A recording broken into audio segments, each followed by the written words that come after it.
Cette histoire, en fait, est la preuve palpable que ce sont les entrepreneurs qui dirigent les pays.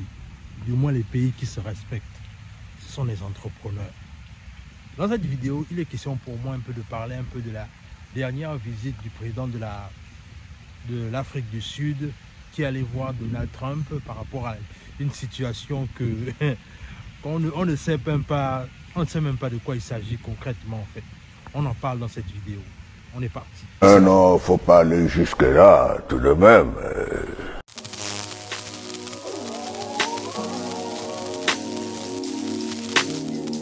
Salut, moi c'est Warren et bienvenue dans ma chaîne Vestige. Ici, on parle de développement personnel, on parle d'entrepreneuriat, on parle d'immigration aux États-Unis, au Canada et on parle également de géopolitique. Ce sont des thématiques qui te parlent. Deux choses à faire. La première, tu t'abonnes à la chaîne et tu partages la vidéo autour de toi.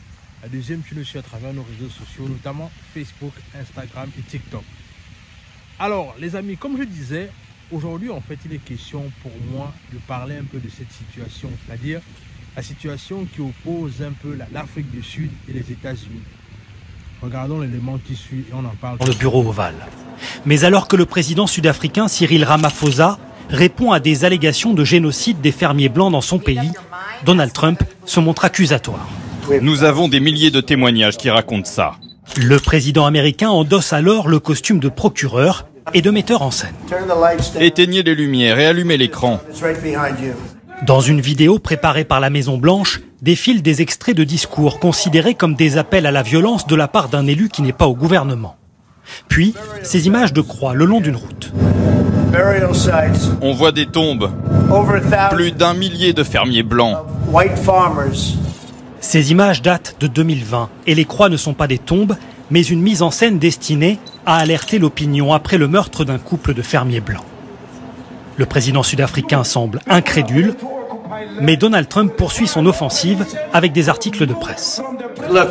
Regardez, des tombes partout, uniquement des fermiers blancs enterrés. Cette photo a pourtant été prise après des violences en République démocratique du Congo et non en Afrique du Sud. Vous les autorisez à prendre la terre des Blancs. Non. Personne ne peut saisir des terres. Et quand vous les autorisez à saisir ces terres, ils tuent les fermiers blancs en toute impunité. Non. Ces accusations sont très répandues au sein de l'extrême droite américaine, propagées notamment par Elon Musk, présent hier. Le président sud-africain fait alors intervenir un autre milliardaire de son pays, une vieille connaissance de Donald Trump. Il y a trop de meurtres dans notre pays, mais ils ont lieu des deux côtés, pas seulement des fermiers blancs. Sur les 26 000 meurtres enregistrés en Afrique du Sud l'an dernier, une quarantaine concernerait des fermiers blancs, le plus souvent dans des cambriolages. Après avoir vu l'altercation avec Volodymyr Zelensky et l'accrochage avec le Premier ministre canadien, le bureau ovale a donc à nouveau été le théâtre de fortes tensions. Constaté aujourd'hui, le président Cyril Ramaphosa est allé rencontrer le président Donald Trump, le nouveau shérif du monde. C'est comme ça que moi je l'appelle, hein, parce qu'apparemment ce monsieur-là est convaincu qu'il est le nouveau shérif du monde. Alors, il est parti là-bas dans son bureau ovale pour lui demander des explications par rapport à le soi-disant génocide qui se passe en Afrique du Sud. Oui, parce qu'aujourd'hui, les États-Unis accusent l'Afrique du Sud d'un génocide, c'est-à-dire le fait qu'il y a des Blancs, il y a des Noirs qui tuent des Blancs afin de prendre leur terre. C'est ça la thèse. Et récemment, il y a eu en fait une première vague de Blancs qui ont commencé à rentrer aux États-Unis en qualité de réfugiés. Mais vous savez, qui est derrière ça en fait? Moi, c'est ça là qui m'intéresse le plus et qui me parle. Qui est derrière cette histoire? Pourquoi est-ce que le président Donald Trump, avec tous les problèmes que les États-Unis ont, va s'intéresser à ce genre de problème? En vérité, il faut savoir une chose, c'est que comme je disais en entame de cette vidéo, c'est que ce sont les entrepreneurs qui dirigent les pays. Ce ne sont pas les politiques. En fait, les politiques en fait sont quelque part au service des entrepreneurs.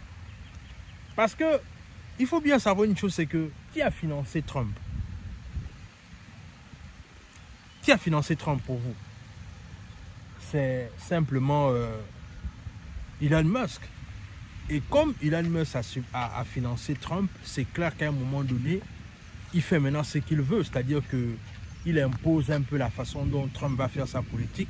Il va un peu imposer la façon, les sujets poignants auxquels il veut que Donald Trump puisse s'intéresser. Par exemple, le fait que pour lui, il estime que ce n'est pas normal si les Sud-Africains essayent de récupérer leurs terres occupées par des fermiers blancs. Et c'est là où on voit simplement le côté là où, au-delà du fait que Elon Musk est né en Afrique du Sud, mais la vérité c'est qu'il ne se considère pas comme un Africain, bien qu'il soit né en Afrique du Sud, parce que ce sont les sujets comme ça qu'il va parler, avec tous les sujets qu'il y a à parler, mais voilà quoi. Donc c'est pour dire ici que la force des gens qui ont les moyens, les gens qui ont l'argent, comme je disais, ce sont ceux qui ont les moyens, autant pour moi, qui dirigent un pays. Ce ne sont pas les politiques. Puisque les politiques, la plupart du temps, sont financés par les entrepreneurs dans les pays occidentaux, ce qui va se passer, c'est que l'entrepreneur, quand il va financer le politique va simplement pouvoir en fait faciliter peut-être les accès aux requêtes de cet employé, de cet entrepreneur en fait. Donc il faut bien comprendre ici, c'est que Elon Musk est dans sa logique, c'est-à-dire que lui, il veut que les Blancs continuent à être suprématistes en Afrique du Sud. Et c'est la raison pour laquelle il emmène le président Trump à s'intéresser à cette question. Mais en vérité, ce que ça me parle aussi, moi, en tant que jeune Africain, c'est cette tristesse-là, en fait. C'est-à-dire, le continent africain est le continent qui donne tout à tout le monde. Mais malheureusement, l'Afrique ne reçoit rien en retour. Parce qu'en vérité, regardez un peu. Au-delà du fait que ses parents soient blancs et qu'il est né en Afrique du Sud. Mais quand même, si on était dans un monde correct en fait, Elon Musk aurait pu faire quelque chose pour l'Afrique du Sud. Aujourd'hui, avec toute la force qu'il a. Mais il ne fait rien parce qu'il estime pour lui que, non, même s'il est né en Afrique du Sud, mais il n'est pas sud-africain. Et je pense que nous, ça doit nous parler, ça doit nous interpeller à nous rappeler que personne ne va venir sauver l'Afrique. Nous-mêmes les Africains, on doit pouvoir se battre pour la libération de notre propre continent. Personne. Ils peuvent être nés, ils peuvent avoir des enfants, ou bien eux-mêmes ils peuvent être nés en Afrique, mais ils ne vont pas s'intéresser aux questions africaines. Ils vont s'intéresser d'abord aux questions de leur race. Et je pense que nous aussi davantage, on doit clairement se positionner dans ce sens-là en fait. Donc, dis-moi ce que cette vidéo t'inspire dans les commentaires. Qu'est-ce que tu en penses un peu de la visite du président de Cyril Ramaphosa du côté de la Maison Blanche? Qu'est-ce que tu as pensé de cette intervention? Et surtout, la partie qui a été quand même assez ironique, c'est quand le président Cyril Ramaphosa a dit à Trump que je n'ai pas d'avion à t'offrir. Il faut faire allusion au président, à ce qui s'est passé récemment avec le Qatar en fait. Donc c'est pour dire que c'est compliqué. Il n'y a que ceux qui ont l'argent qu'on considère dans le monde dans lequel on est là. Donc c'est triste, mais c'est la triste réalité. Voilà. Et pour finir les amis, n'oubliez pas qu'on a notre conférence le 21 juin 2025. Prenez déjà votre ticket. Le lien se trouve dans la barre de description. Regardez, on va parler de business, on va parler de gestion financière, on va parler de mindset, on va parler de comment investir. Allez simplement dans la barre de description, déjà vous prenez votre ticket et on se croise le 21. A plus.